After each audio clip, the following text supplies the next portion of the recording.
Welcome back to the TheDnazChannel. I'm your host, DNaz, and you are my fine audience. Today we're going to get into Terrence Howard and how he is discovering the ether. He is rediscovering the ether. If you haven't seen Terrence Howard on Joe Rogan, I suggest you go watch him and then watch him with Eric Weinstein, right? Terrence Howard is an actor, right? And he is been stumbling upon science. He's great. He's brilliant. And he's come up with all sorts of inventions. And he's found a new way to work with the ether. As you know, I've been making videos about the ether and been telling you about magnetism, dielectricity, aka the ether, right?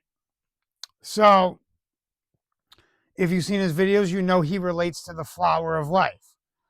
So I'm going to get into all this because this all has to do with physics, chemistry, right? And it relates to the real world.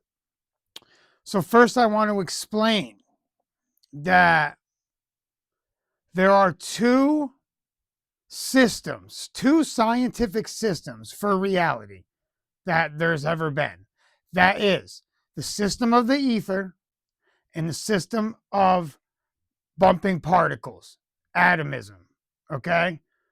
Started probably before Democritus, but Democritus is the earliest known source we have of atomism, right? Bumping particles smashing together, okay? Big Bang, all these things, right? So, yes, Newtonian physics has gotten us to a great level, right?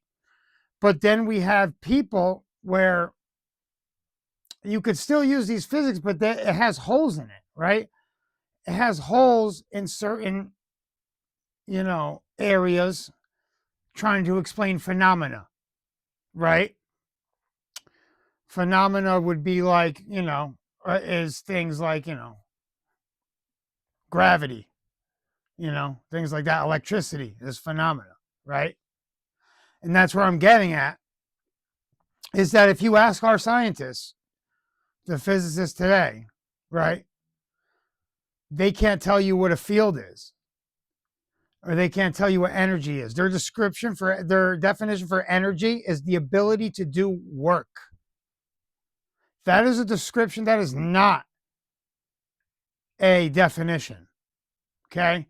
In a field, they'll just say waves. Waves of what? A wave is what something does, right? So a wave of what? Field, right? So if you want to describe a field, you could do this by using the ether and the geometry and the pressure that the ether shows you, right? Because we have dark matter. Dark matter, they say we don't know what it is. It's the ether. The ether was on the periodic table. That's right. You can look that up. And there's theories today, people are figuring this out, that nature doesn't grow in straight lines. There are no platonic solids in nature. Nature grows, right? We see how nature grows. We have the Earth's magnetic field is a toroidal field. Goes out and in, it makes the flower of life pattern, which is 64 concentric circles on top of each other, not overlapping or whatever. And they make the flower of life pattern. That pattern is the toroidal field. That is what makes up the universe. That is what makes up our Earth. It is what brings our particles together, creates our particles, because everything's created from light. So it's what brings light together into a denser form, right? It's what brings all our gases. It compresses. You have to think of pressure. So this field, this magnetic field, is also creating pressure. It's like why atoms are 99% empty space, right? But something's holding them together. You have gravity. Things want to fall. Things want to come to a point of rest. And that's what you will see. If you look at the magnetic field, you'll see the center is like a black hole. It looks just like a black hole, right? That's the point of rest. That is the point of rest. And the magnetic field is going around. And it's like one rotating clockwise, one rotating counterclockwise, just as the stars do, as above, so below, right? but it's these two fields rotating two different ways, and that makes, when they overlap, that makes magnetism and electricity, right? So if you look at what Terrence Howard is doing, he is finding the inverse space in between circles that touch, right? The inverse space in between it. He's finding where electricity comes from, the dielectric field, magnetic field. That's what he's finding, that dark matter, right? He's finding what you can't see. Because in atomists, they believe that electrons flow, right? But electricity is just emitted right there. It's not flowing, it's not moving, it's being emitted right there, right? So with the theory, with the system of the ether, right? Our universal system of the ether, it explains all that. And that's what Terrence Howard is trying to come out and explain.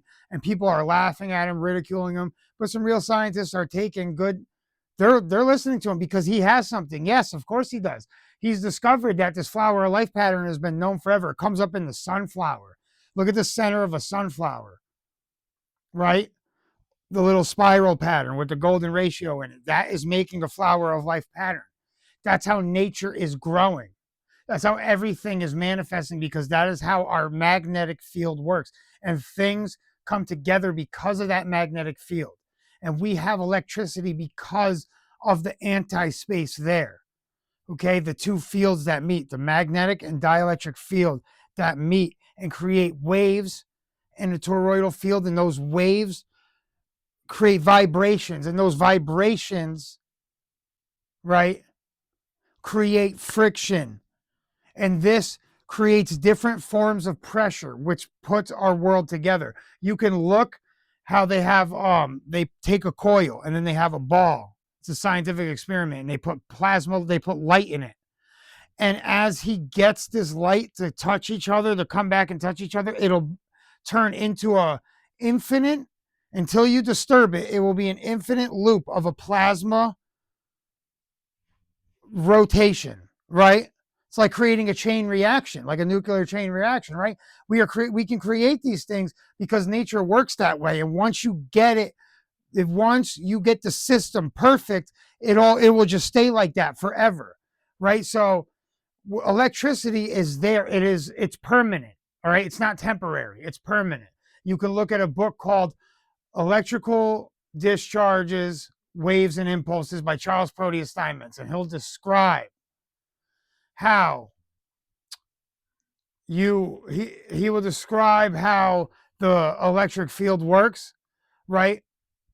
And how electricity is permanent. It comes with it. The electric field, the electrostatic field is permanent. It comes with the universe, right? It's permanent. So what we do when we draw power, when we take power and store it into a battery, when we take electricity from the ether and we store it into a battery, that is temporary, because you are taking it and you are charging something, right? You are charging it, and that charge has to hold. But these waves, as that energy goes into that battery, inside that battery, it's doing the same thing that the magnetic and dielectric field are doing. It's wave and perturbating. It's all right. And because it's in a discrete system, because it's in a battery like that, those waves take up energy. So that's why your batteries lose power over time. But if you were taking it directly out of the ether, out of the air, it is permanent, right? It's just using that conductor and storing that energy, storing it somewhere. That's when it can diminish. That's when it can decay. But in the earth, it's always there. That field is always there. This is what Terrence Howard is stumbling across. This is what they don't want you to know, because they don't want you to know that electricity is free. They don't want you to figure out new ways of science. And scientists are so stuck on their way that they don't want to admit that the ether was discovered thousands of years ago, and it's atomists, right, who they want their own system, and they want you to believe it so bad. And yeah, science has gone far with that. But it doesn't prove everything. It doesn't prove every phenomena. It's missing things. And we need to combine the two great powers, because the ether is there. You can't deny it anymore. And we know how electricity is. We know that it comes right out there. It should be free. We know this, right? We need to move on for humanity. We need to all come together and move on and learn this science. We need to get smarter. Our kids need to be smarter, because if you look at the books that we were writing 100 years ago, when Tesla was around and Einstein and these people, the math they were doing, we can't even fathom this stuff anymore, right? We need to get our kids smart again, and a good way of doing that is taking science and what they scientists don't like to dumb themselves down, and that's what they've been doing. They don't like it because they go on podcasts and they call it, explain it like you would explain to a 5-year-old type of thing. But it is helping other people understand. And just because you use fancy words doesn't mean the person using his lesser language cannot come to the same conclusion or same idea, right?